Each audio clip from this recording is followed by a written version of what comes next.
పెళ్ళానికి ఒక ఆలోచన వస్తుంది, నేను ఇల్లు వదిలి వెళ్ళిపోతే మొగుడు ఫీలింగ్ ఏంటో తెలుసుకుందామని. ఒక పేపర్ మీద నేను ఇంకా నీతో పాపం చేయలేను, ఈ సంవత్సరాలు నీతో పడ్డా, ఇంకా నాకు ఓపిక లేదు, నేను వెళ్ళిపోతున్నా, ఎప్పటికీ తిరిగి రాను అని రాసి టేబుల్ మీద పేపర్ పెట్టి మంచం కింద దూరి దాక్కుని మొగుడు కోసం చూస్తూ ఉంటాడు. మొగుడు రానే వస్తాడు.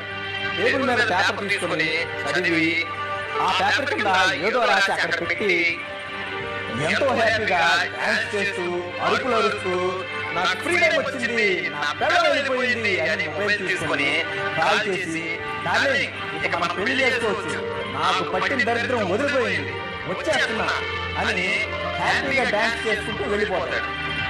మంచం కింద ఉన్న పెళ్ళానికి కట్టి నిండా నీళ్లు, ఏడుస్తూ బయటకు వచ్చి ఆ పేపర్ తీసుకొని చదువుతుంది.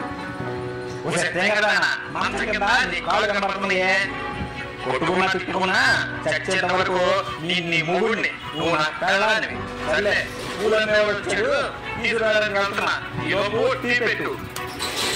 ఇదే కదా విలువైన మన భారతీయ వివాహ బంధం.